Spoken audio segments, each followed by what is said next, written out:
Hey, welcome back. Did you like Module 7 on marketing? If you don't know what I'm talking about, please go back because it is one of the most important modules. Now, as I warned you at the end of Module 7, this module, Module 8 on certifications, is a doozy. I just, that's the only way I can explain it. It's going to be a whole time of just acronyms and alphabet soup, and I wanted to make sure, please don't panic. This is one of the things that we do as advisors all the time. We work with you one-on-one to identify which certifications you're eligible for and which certifications would be of most benefit. We don't believe that you should get certifications without justifying why you're getting the certifications. Now, I know you'll hear a bunch of people at the networking events and stuff. They're like, oh, you should get this and this and this and this and this. Don't drink the Kool-Aid.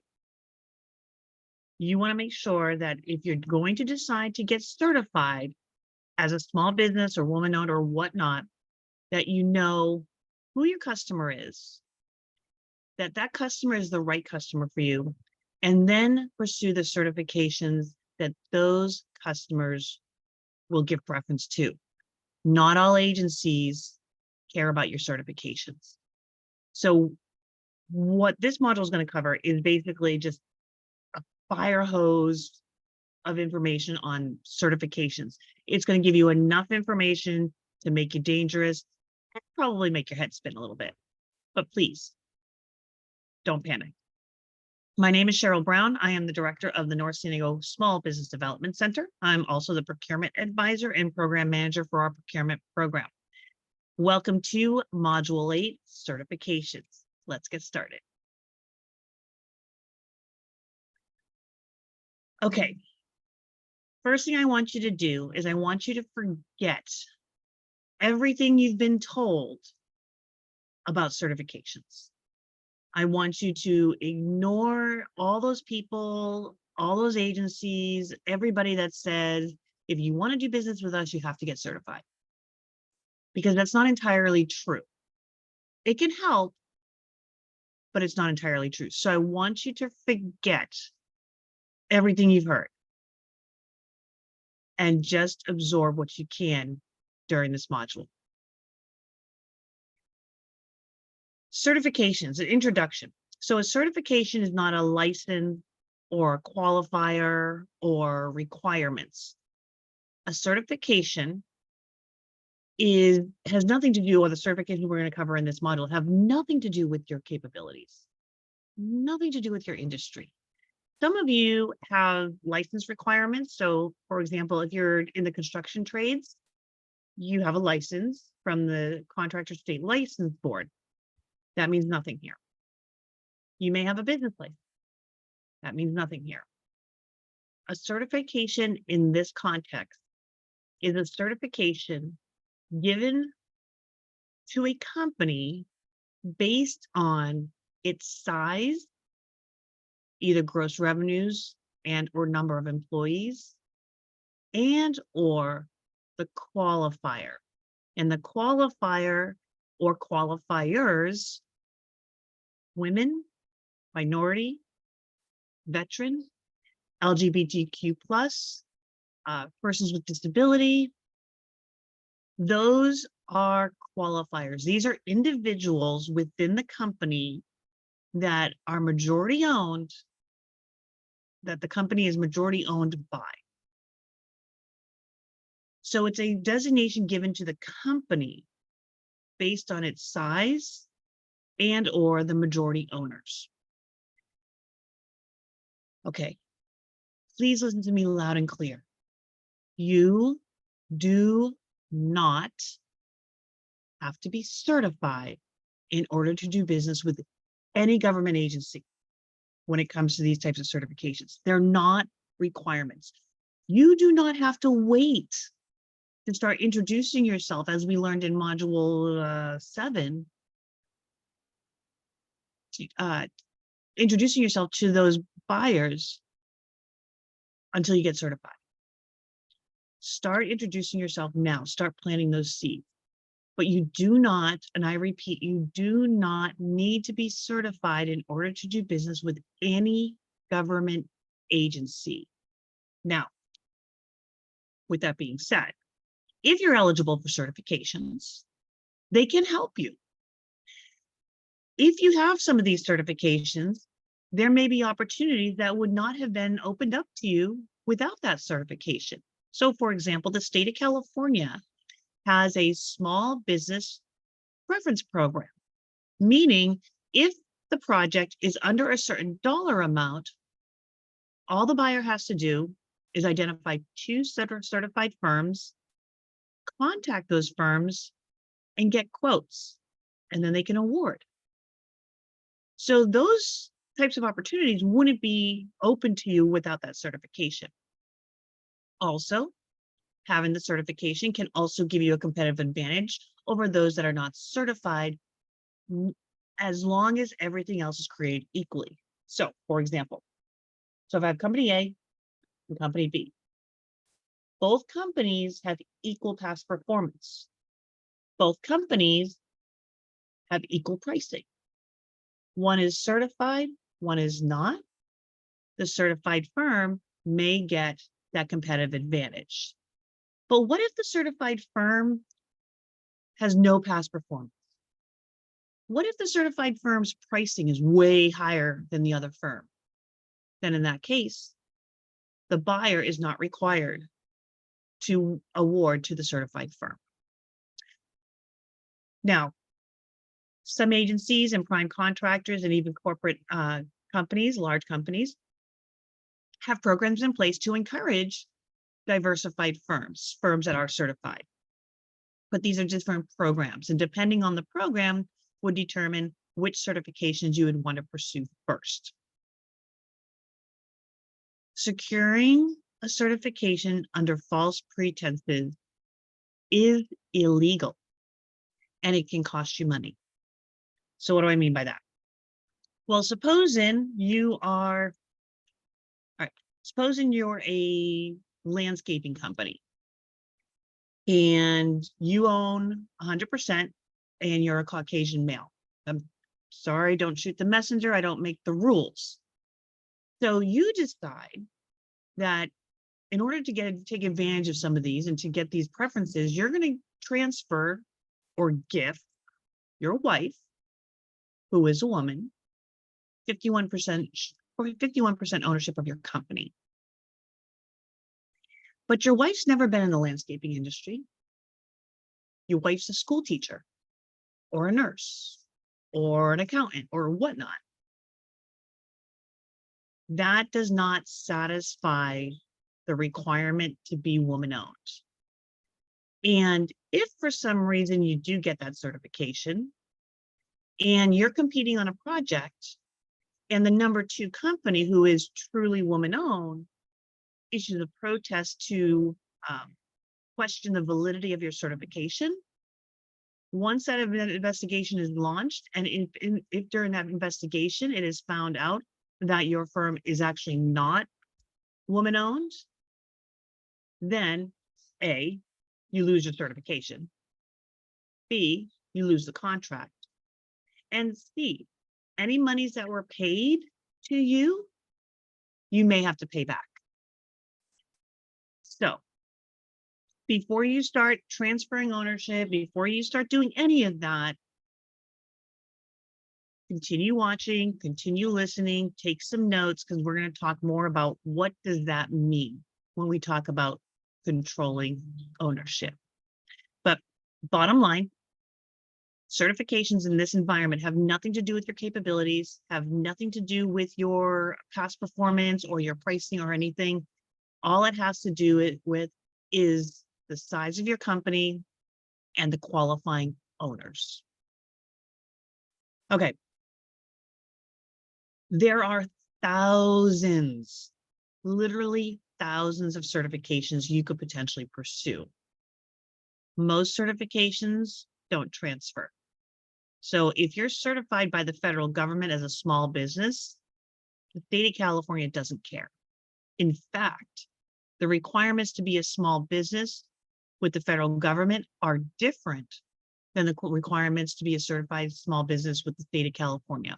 And this goes with other states that have small business certification. So if you're certified by the state of California as a small business, the state of Texas doesn't care. These certifications don't transfer. There are different types of certifications based on your audience. So you have federal certifications, you have state certifications, you have local certifications, you have agency-specific certifications. So they're all over the place. So as a quick example, the San Diego Regional Airport Authority, they have their own LBE certification, Local Business Enterprise. That certification is only good for the San Diego Regional Airport Authority. So if you're not pursuing opportunities with that agency, there'd be no reason for you to get that certification. Even though you might be eligible for a certification, that doesn't necessarily mean you should apply, because each agency is different. And I'll tell you, these certifications and applying for these certifications does take time. And you know what? You know it. Time is money. So unless that certification is truly going to help you secure a contract, don't waste your time. Now, down the road, if you're finding more and more agencies or more customers are asking for other certifications, well, you can always pursue them at that time. But before you start getting your firm certified, please, please, please make sure you go back to Module 4, Finding Your Buyer, and Module 5, Checking the Viability.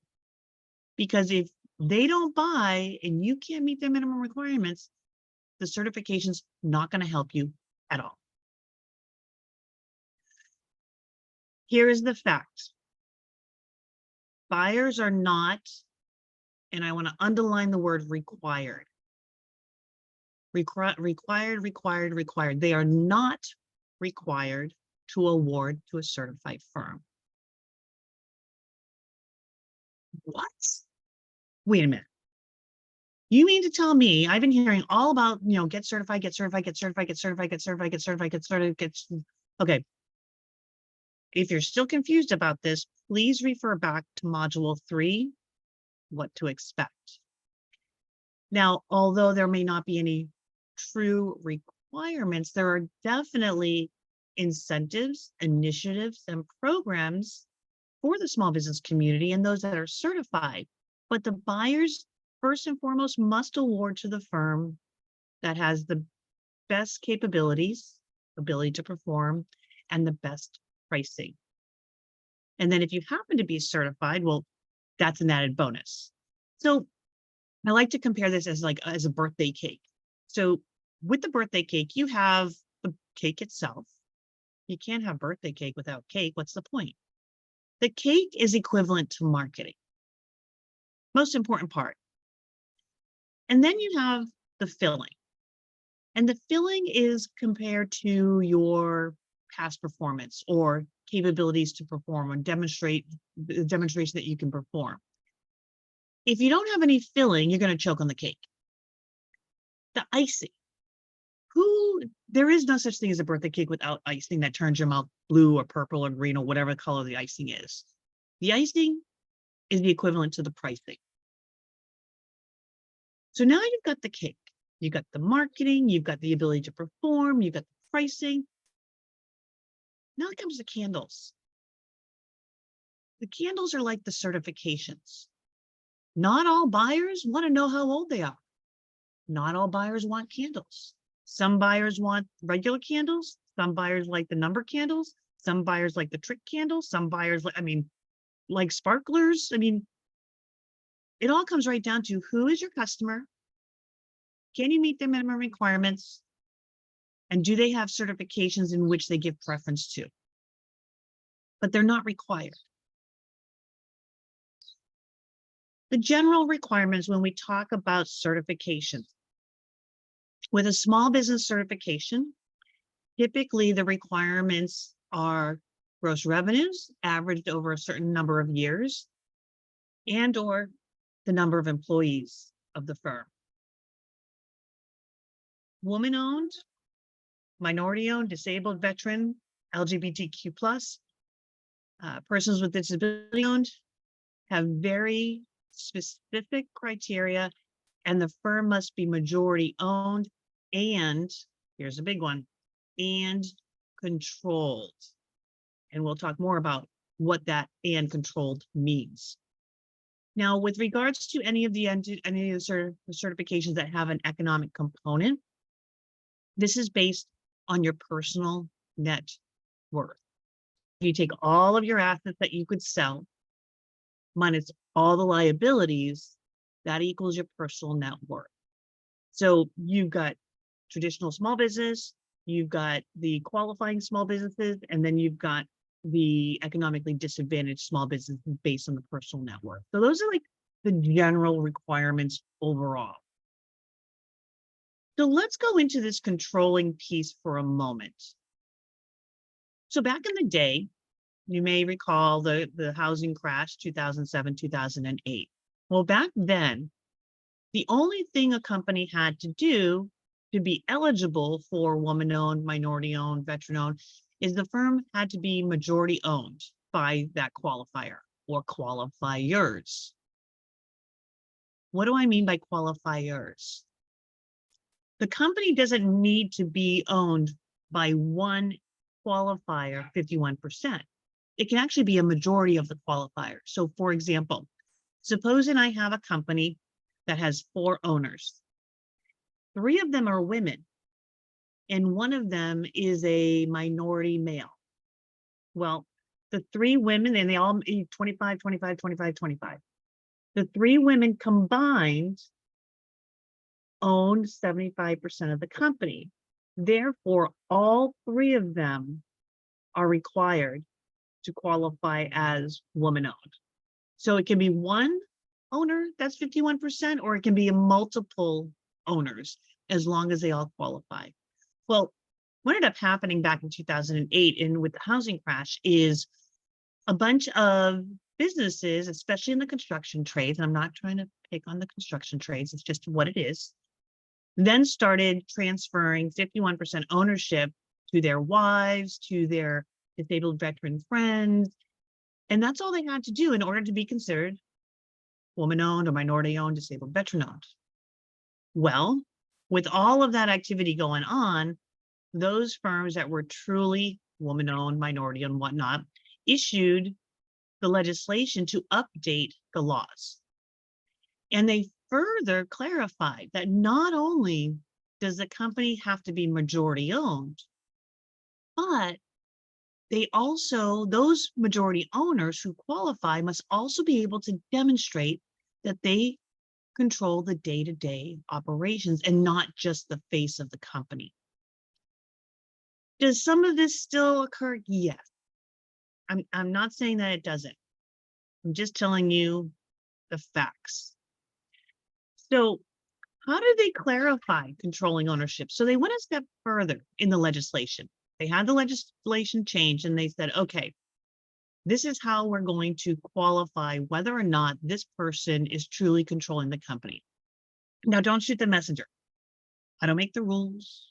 I don't make the laws. I don't necessarily agree with them. I'm just here to let you know what they are. So the first thing is, if there is a license requirement to perform the services or the product the company offers, then whoever the qualifier is for that license is automatically controlling the company. Period. Do not pass go. Do not collect $200. And there are some loopholes, especially with the veteran certifications, but that's a whole other area. And that's just way too much information to be covering in this module. But I just kind of want to put it out there for you. As an example, if your company requires a license from the CSLB, Contractor State License Board, to perform the services, whoever is the RMO, Responsible Managing Officer, is automatically controlling the company regardless of the designation. And the reason why they have this is because without that license, that work could not be performed. Another one is the qualifier must own a majority of the company. So that's pretty simple. I mean, you could feasibly, transfer ownership to your company on paper, easy peasy. Here's another one though, and you are going to have to supply the resumes. The qualifier or qualifiers must be able to demonstrate that they have the specific industry experience and knowledge to run the company without the non-qualifiers. They're going to want to see the analyst when they look at your application. They're going to want to see that the qualifier or qualifiers invested the majority of the money to start the company.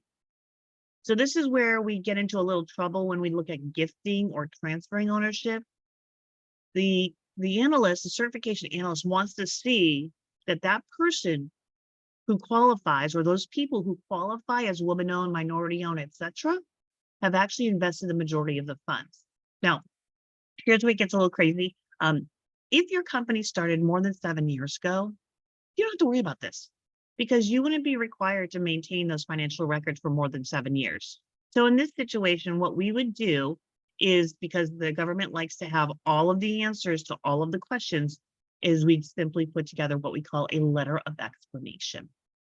So when we go into module 11, which is an optional module, we're going to talk about certification documents. So if you are looking at pursuing certifications, you're going to have to complete module 11 on the certification documents. That's where we're going to cover what do we mean by letters of explanation. The qualifier or qualifiers must be compensated accordingly. Now, what if your company's not making enough money to compensate the officers, which is pretty common? Well, in that case, again, we're going to go back to that letter of explanation. But if the officers are being compensated, then the qualifier must be making the most of all the other owners. The qualifier must hold the highest position within the company. This is typically the president or CEO. They're basically one and the same. Check your corporate records for this to make sure on this. Also, if you have a corporation, you have a board of directors. The qualifier or qualifiers must control the board of directors. And finally, the qualifier or qualifiers must work full-time in the business. Now that's a little bit loose, but it's not that the qualifiers cannot be employed somewhere else, but they have to show that they are controlling the day-to-day operations the majority of the time for the business. Every situation is different. I always joke, a lot of times my clients will be like, I just have a quick question. I'll tell you right now, there's no such thing as a quick question when it comes to government contracting. When it comes to the certifications, every situation is different. When you are getting certified, the certification analysts are also going to take into consideration any kind of affiliations that you or any of the owners might have. So if you own other businesses or you're employed as a W-2 by another business, that could be detrimental to you getting certified. We work one-on-one with you to identify all of this, and we'll let you know what the red flags are and what to be wary of. There's basically 3 types of scenarios when we're talking about certifications, especially when it comes to woman-owned, minority-owned, etc. There's the situation where it's very clear, it's fully owned and controlled and operated, whatever, by the qualifier or qualifiers. Then there's the gray areas, you just didn't really know, and if that's the case, we'll do what we can to kind of work through and eliminate those gray areas. And then the third one is, it's obvious you are trying to get certified just for the sake of the certification, and the qualifier or qualifiers are not truly controlling the company. I can catch it a mile away. Usually this happens with our veteran community and our non-veteran community. I'm going to clarify again. I'm going to say it loud and clear. getting a certification under false pretenses is illegal and can cost you money. It's just not worth it. Why? Well, because they're not required. What they can do, they can help. They can open up opportunities. They're great for marketing. They can give you added exposure. What they can't do is replace past performance and pricing. They're not required. They're an added bonus. Okay, so I have the Skittles here because literally there are more certifications than there are Skittles in this world. It's a rainbow. So I'm going to take you through some examples, keeping in mind I'm focusing these examples within the state of California because that's where we're at. Every state is different. Every state has different certifications. Can we help you with those other states? Yes, we can. We can assist with federal, state, local, as well as multi-state. Because typically speaking, and generally speaking, it's all the same. It's just different paperwork or different requirements. And so one of the things that we talk about with government contracting in this program, this specific program, is the process never changes. It stays the same. We just have to adjust and modify based on what's being required. So to kind of give you an overview of the certifications here in California. So you have federal certifications. This is going to be your SBA, Small Business Concern, your WOSB, Women-Owned Small Business, your EDWOSB, Economically Disadvantaged Women-Owned Small Business, your SDB, Small Disadvantaged Business, VOSB, Veteran-Owned Small Business, SDVOSB, Service Disabled Veteran-Owned Small Business, 8A, and HubZone. Now, the SBA Small Business and the SDB, the Small Disadvantaged Business, both of those are self-certifying through the system called SAM, System for Award Management, which is a nightmare, but it is what it is. The other certifications actually do have a verification process, but in order to even get to the verification process, you have to complete the SAM registration process first. Don't panic. Please don't go after this module and go to SAM and try to register. Just sit tight. Then you have the state-funded, California state-funded certifications, small business, SB, and DVBE, Disabled Veteran Business Enterprise. Now there is a PWSB called Public Works Small Business. If you qualify for the state of California small business certification, you do not need the PWSB, Public Works Small Business, because you already qualify for the small business. So the SBPW or the PWSB, that is for firms that have exceeded the threshold as a small business, but are still considered small in the eyes of Public Works. If you're certified by the state of California as a Disabled Veteran Business Enterprise, DVBE, federal government doesn't care. It doesn't automatically qualify you for the SDVOSB, Service Disabled Veteran-Owned Small Business. In fact, although they have different requirements. Now you have the CPUC, California Public Utilities Commission. This is California, but not recognized by the state of California. Ooh, yeah, I know it gets a little confusing. California Public Utilities Commission, they issue the WBE, Women Business Enterprise, the MBE, Minority Business Enterprise, the LGBTQ+, and the PDBE, Persons with Disability Business Enterprise. This is a state demographic certification.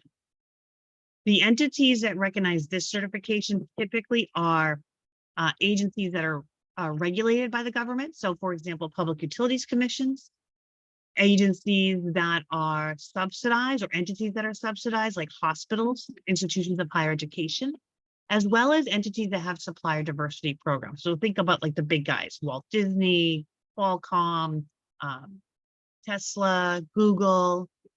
Those entities will also recognize this certification. Then you have the CUCP. Okay, so I don't know, in Sacramento, when these people in suits and stuff got together, I can't believe, I have to believe that they do this on purpose to figure out, okay, how can we really confuse people? We're going to have a CPUC and then a CUCP. Why wouldn't you just make it completely different? You know what? Who knows? So the CPUC, which is California Public Utilities Commission, is not the same as the CUCP. CUCP stands for California Unified Certification Program. And this certification is the DBE, the Disadvantaged Business Enterprise. This particular certification is literally 37 pages long. It's a nightmare. This certification is only recognized by state agencies that receive federal funding from the FHWA, Federal Highway Administration, or Department of Transportation. So think about this: agency or companies that are in construction trades, especially like heavy construction, civil engineering, anything to do with building of roads and freeways and things of that nature. This is the certification, the DBE, Disadvantaged Business Enterprise. Then you have some local or agency specific certifications. Here in San Diego, for example, we have the SLBE, Small Local Business Enterprise, ELBE, Emerging Local Business Enterprise. That certification is only recognized by the city of San Diego. Then you have the EBE, Emerging Business Enterprise. This certification is recognized only by San Diego Unified School District. In order to qualify for the EBE, all you have to do is be certified by one of these other entities. Told you, it's a big one. There's a lot. Then you have the VBE, Veterans Business Enterprise, LBE, Local Business Enterprise. I mean, the list goes on and on and on. So you can understand like where it gets like a little crazy. Okay. Take a deep breath and hear me out. The SDG&E DBE issued by the CPUC includes WBE, MBE, DVBE, LGBTQ+, PDBE, which is not the same DBE issued by the CUCP.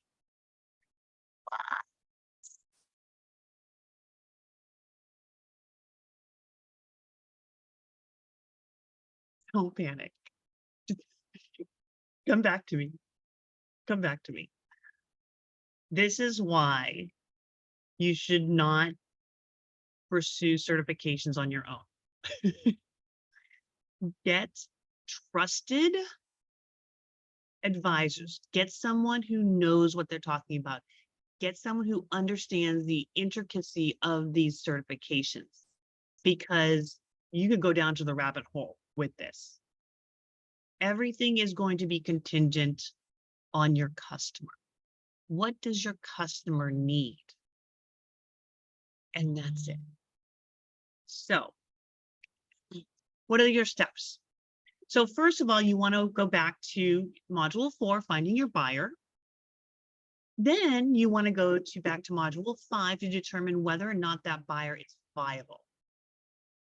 From there, then you can identify which certifications that particular buyer recognizes. So for example, if you said, you know what, I'm going to start focusing on solely the state of California.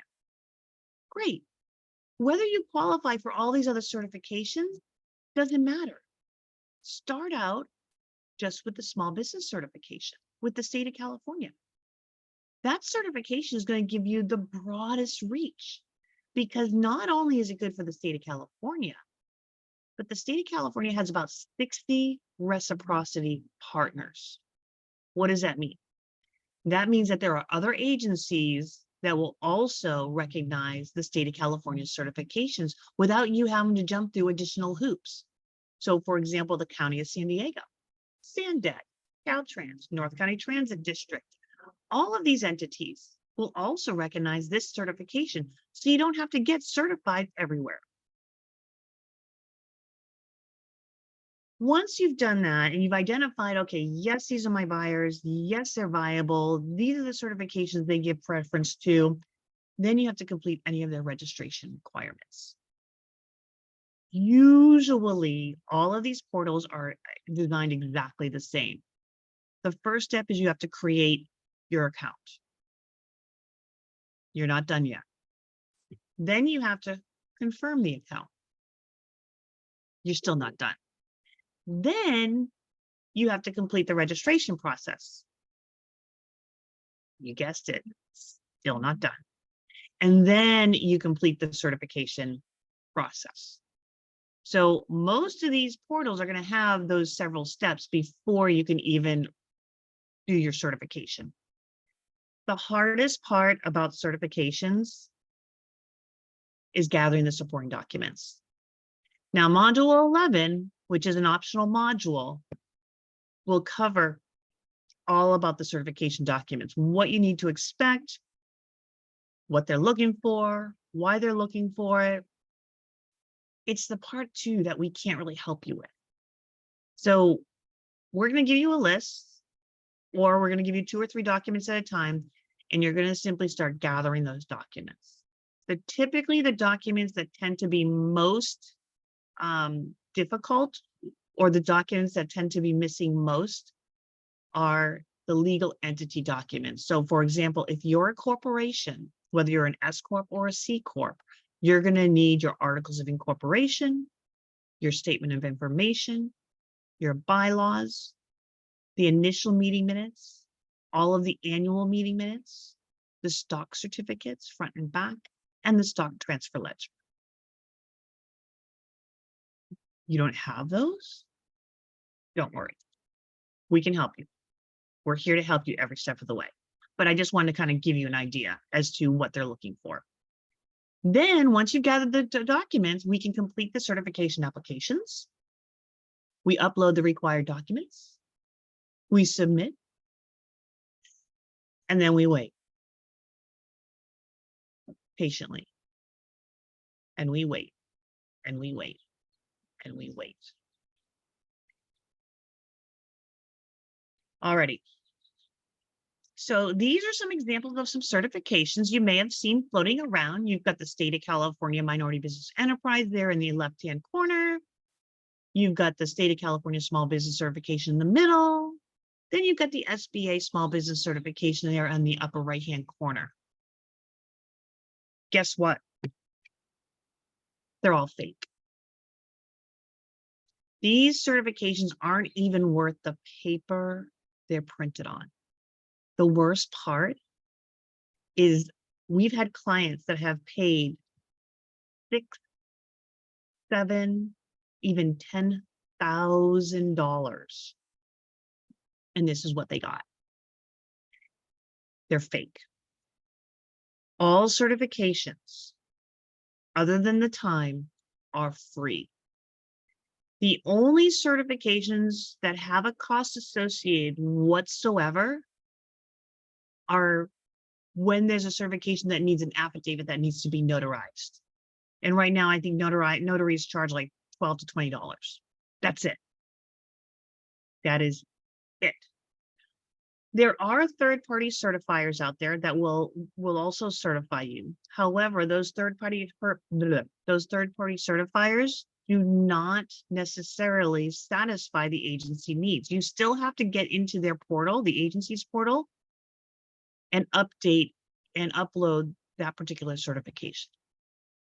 Bottom line, no entity, no government entity can give preference to a firm that is certified by any third party. Please do not pay. When you are getting registered in these portals, or you are getting signed up for anything when it comes to government contracting, if it asks for your checkbook or your credit card, get out. You're in the wrong portal.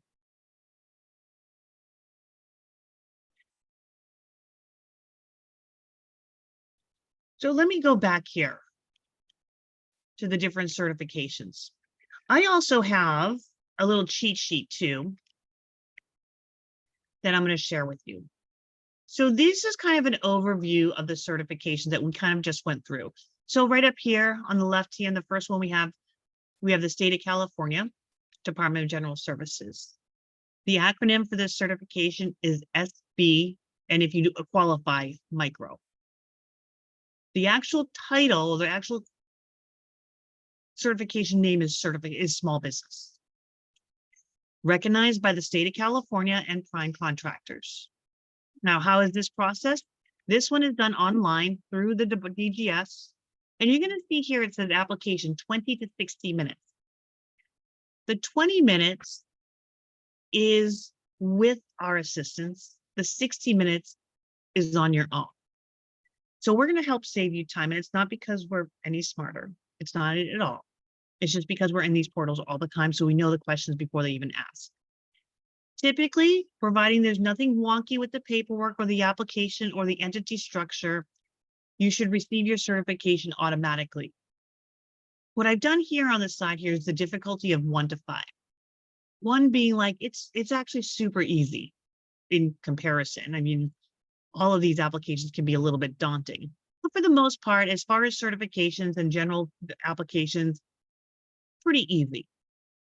We go through and you can see, for example, here, the DBE. I have a 5 next to that. That means don't go it alone. It's so daunting. So just keep in mind, so you'll have this handout as well.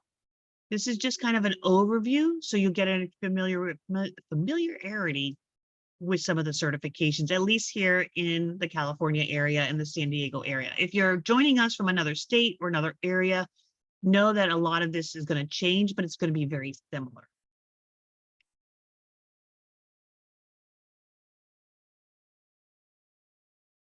Okay. Frequently asked questions from previous modules. I get this all the time. If I qualify for the certification, should I just get them? No. Why would you pursue and waste time getting a certification that's not actually going to help you? In general, I'm going to say this. Every single one of you should get the state of California small business certification. A, it's got the most uses. B, it's got the most agency recognition. And C, it's a fairly easy certification to get. But as far as the other certifications, it all depends on who your audience is. For example, I mentioned it earlier, if you're going to focus on the state of California and say the county of San Diego, all you need is a small business or the DVBE, Disabled Veteran Business Enterprise, with the state of California. Do I need to be certified to start bidding and marketing to buyers? No, absolutely not. Start planting the seeds. Don't run out and get certified first and then start marketing. Now, I know when you start introducing yourself and you start going to events, you're going to hear a lot of this, get certified, get certified, get certified, get certified, get certified, get certified. Don't panic. A lot of times, these people that are telling you to get certified, they don't really actually know what it takes to get certified. It's not that they're trying to be misleading, but before you get certified, make sure that the buyer is viable for you. So why do they need so much paperwork? Well, you can thank your predecessors for this. The analyst wants to see all this paperwork to verify that you are truly certifiable. That's why they ask for all the documentation. And again, module 11, which is the optional module, we cover all of the certification documents and kind of like the reasons why and pitfalls and things to watch out for.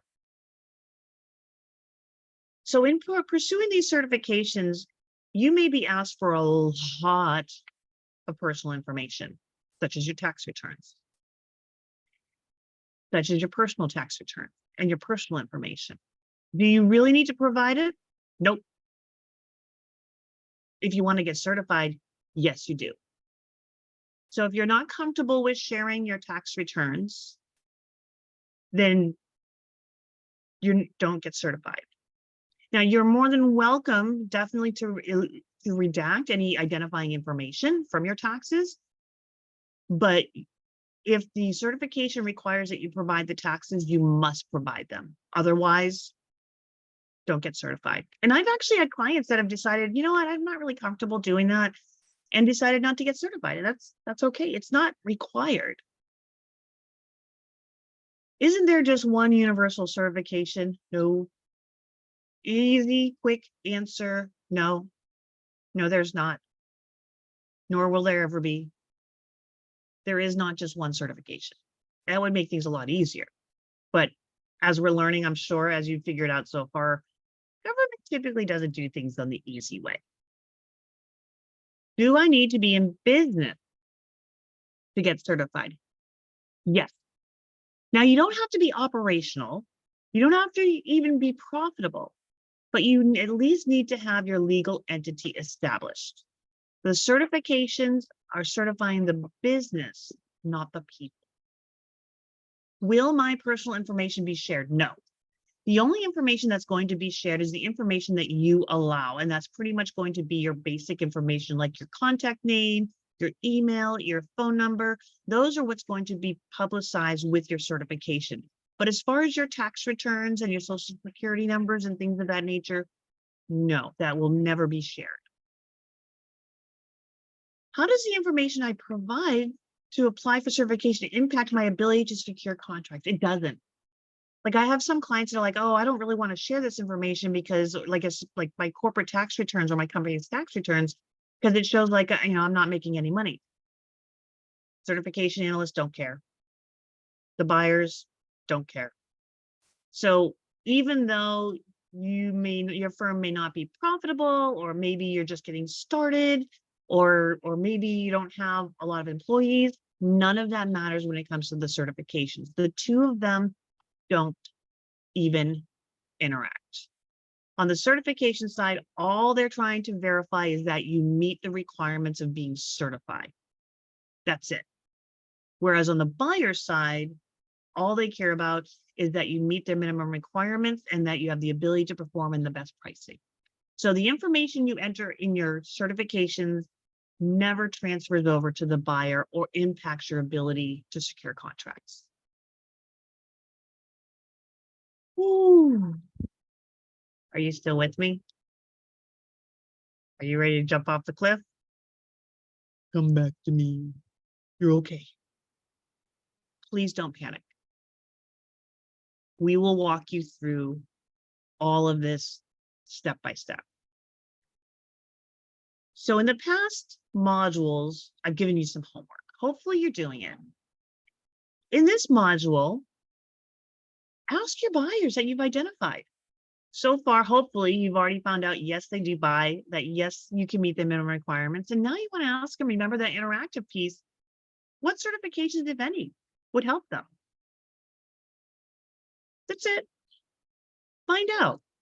That information is going to help you to determine which certifications you should pursue first. I know that was a lot and a lot of acronyms, but congratulations, you've made it through module 8. You're almost done. Almost done. You only got 2 more modules.